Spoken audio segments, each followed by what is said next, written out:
Hello friends, welcome to my YouTube channel. आज हम पढ़ने वाले हैं स्क्वायर क्या होता है, स्क्वायर ऑफ नंबर क्या होता है, स्क्वायर रूट क्या है, क्यूब ऑफ नंबर क्या है, क्यूब रूट क्या है। तो आइए वक्त ज़ाया ना करते हुए हमारे पास जो है स्क्वायर ऑफ नंबर क्या होता है। तो आइए डेफिनेशन क्या है। A number which multiplied by itself is called square of number. इसका मतलब ये हुआ कि किसी भी नंबर को अगर खुद के साथ मल्टीप्लाई किया जाए तो जो रिजल्ट आएगा वो उस नंबर का क्या कहलाएगा, स्क्वायर कहलाएगा। मिसाल के तौर पर ए का स्क्वायर, तो ए को ए के साथ करेंगे तो इसका जो स्क्वायर आ जाएगा ए पावर 2 आ जाएगा। अब हम जो है न्यूमेरिकल नंबर लेते हैं तो 2 का स्क्वायर क्या होता है, तो 2 को 2 के साथ मल्टीप्लाई करेंगे तो हमारे पास क्या आ जाएगा, 4 आ जाएगा। अब हम 5 का अगर स्क्वायर करेंगे तो 5 को 5 के साथ करेंगे क्या आ जाएगा, 25। अगर ऐसा मिसाल के तौर दूसरा लें तो 10 का स्क्वायर क्या होगा, तो 10 को 10 के साथ मल्टीप्लाई करेंगे।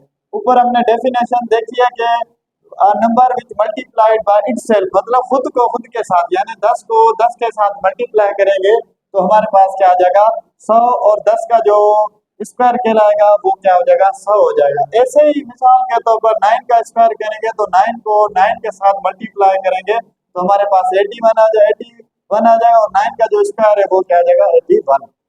अब हम चलते हैं स्क्वायर रूट ऑफ नंबर। मतलब यह है कि स्क्वायर रूट किसे कहते हैं।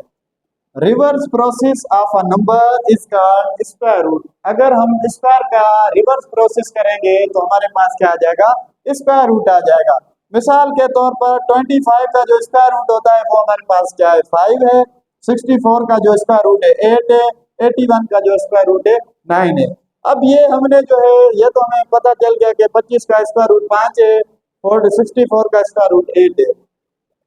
अब हम देखेंगे ये आया कैसे कैसे फाइंड करते हैं। मिसाल के तौर पर 25 हमें मिला हुआ है, 25 पर जो टेबल जाएगी वो 5 की जाएगी। 5 की टेबल में 25 5 टाइम आता है और 5 की टेबल 5 के टेबल में 1 मरतबा आता है। अगर हम 25 का स्क्वायर रूट लेंगे तो 5 को 5 के साथ मल्टीप्लाई करेंगे। याद रखें कि अगर अंडर रूट में रेडिकल में जो है पेयर में कोई भी नंबर आ जाएगा उसको हम एक मरतबा बाहर निकालेंगे तो 25 का जो स्क्वायर रूट क्या हो जाएगा, 5 हो जाएगा। इसी लिहाज से अगर जो आप 89 81 का स्क्वायर रूट करेंगे तो यहाँ जो है आपके पास जो है 9 की डबल यहाँ 9 टाइम हो जाएगी और आपके पास क्या आ जाएगा, 81 का स्क्वायर रूट जो है आपके पास 9 का पेयर आ जाएगा, 9 आ जाएगा। तो आपके पास 89 1 का स्क्वायर रूट क्या आ जाएगा, 9 आ जाएगा। अब हम देखते हैं cube of number. a number which multiplied by 3 times, यानी हमारे पास हो गया किसी नंबर को तीन जो है 3 गुना मल्टीप्लाई करें तो हमारे पास क्या आ जाएगा, क्यूब ऑफ नंबर हो जाएगा। मिसाल के तौर पर आपको कह रहा है कि क्यूब ऑफ 3, इसका मतलब ये हुआ कि 3 का क्यूब करेंगे तो हमारे पास क्या आ जाएगा, 27 आ जाएगा। देखें 3 को 3 मरतबा गुना करेंगे, 3 मल्टीप्लाई 3 9 आ जाएगा, 9 को 3 के साथ मल्टीप्लाई करेंगे 27 आ जाएगा। अब ऐसे ही 4 का जो क्यूब करेंगे तो 4 मल्टीप्लाई 4 16, 16 को 4 के साथ मल्टीप्लाई करेंगे आ जाएगा 64। अब 10 का क्यूब करेंगे 10 मल्टीप्लाई 10 100, 100 को 10 के साथ करेंगे 1000। अब ऐसे ही अगर आपको 5 का क्यूब निकालना है तो आप क्या करेंगे, 5 मल्टीप्लाई 5 मल्टीप्लाई 5 5 5 25 25 को 5 के साथ करेंगे 125। तो हम कहेंगे 5 का जो क्यूब आ जाएगा 125 आ जाएगा, यानी 125।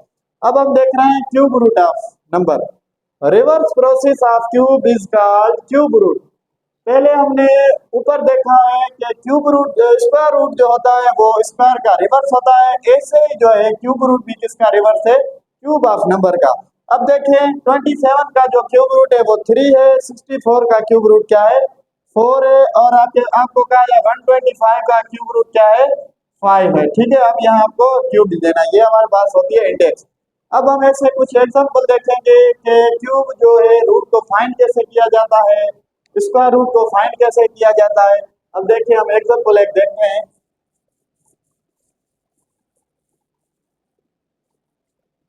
अब हमारे पास जो है फॉर एग्जांपल 27 जो है, अब देखना है कि इसका क्यूब रूट कैसे निकालते हैं। तो सबसे पहले 3 की टेबल आपके पास जो है 9 पता जा रही है, और 3 की टेबल 9 पर 3 टाइम और 3 की टेबल यहाँ 3 की 1 टाइम। तो आपके पास 27 का क्यूब रूट निकालना है तो आप क्या करेंगे, 3 मल्टीप्लाई 3 मल्टीप्लाई 3 अब देखें, अगर क्यूब रूट में ये जरूरी है, अगर किसी भी नंबर का, अब हम देख रहे हैं ये परफेक्ट क्यूब है या नहीं। परफेक्ट क्यूब नंबर वो होता है जिसका हमारे पास ये ट्रिपलेट आए, ये मतलब ये है कि कोई भी नंबर 3 मरतबा सेम आए, तो हम वो हमारे पास क्या होता है, परफेक्ट क्यूब हो जाता है, परफेक्ट क्यूब। अब हमारे पास जो है परफेक्ट क्यूब निकाल रहे हैं, ये हमारे पास इंडेक्स 3 जरूर होगा। अब हमारे पास जो है ट्रिपलेट में आ गया, तो हम एक मरतबा निकालेंगे तो हम कह सकते हैं कि जो है 27 का जो क्यूब रूट है वो हमारे पास क्या है, 3 है। अब हम देख रहे हैं कि कौन सा नंबर परफेक्ट स्क्वायर नंबर है या नहीं, परफेक्ट स्क्वायर नंबर। अब परफेक्ट स्क्वायर नंबर वो होता है जिसका स्क्वायर रूट पॉसिबल हो। अब देखें फॉर एग्जांपल हमारे सिंपल देखते हैं कि हमारे पास 16 है। अब 16 जो है परफेक्ट स्क्वायर नंबर है या नहीं। अब 2 की डबल यहाँ 8 टाइम, और 2 की डबल यहाँ 4 टाइम, और 2 की डबल यहाँ 2 टाइम, और 2 की डबल यहाँ 1 टाइम। अगर कोई भी नंबर परफेक्ट स्क्वायर नंबर है तो उसका स्क्वायर रूट भी पॉसिबल है। अगर कोई भी नंबर परफेक्ट स्क्वायर नहीं है तो स्क्वायर रूट उसका नहीं निकलेगा। अब देखें ये भी पेयर में है, ये भी पेयर में। जो परफेक्ट क्यूब के लिए कंडीशन है ट्रिपलेट होना चाहिए, स्क्वायर रूट के लिए आपको पेयर में होना चाहिए। अब ये दोनों पेयर में आ गए तो हम कहेंगे कि 16 जो है परफेक्ट स्क्वायर नंबर है। अब देखते हैं कि 16 का जो स्क्वायर रूट है वो क्या है। अब देखें ये 16 को स्क्वायर रूट में लिखेंगे, फिर 2 मल्टीप्लाई 2 मल्टीप्लाई 2 मल्टीप्लाई 2, जो पेयर में आ जाएगा उसको हम एक मरतबा बाहर रखेंगे और 2 को 2 के साथ करेंगे 4, तो हम कहेंगे 16 का जो स्क्वायर रूट है वो हमारे पास क्या है, 4 है।